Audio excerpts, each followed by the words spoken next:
บรรยายหน่อยเราพายมาจนเหนื่อยชิบหายน้ำขึ้นด้วย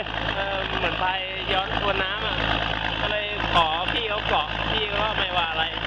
เอาไปยักหน้า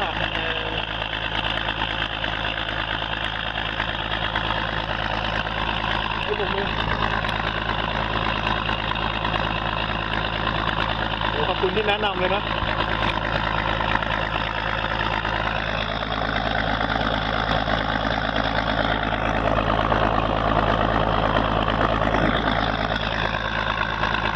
ถ้าไปอยู่ตรงกลางนี่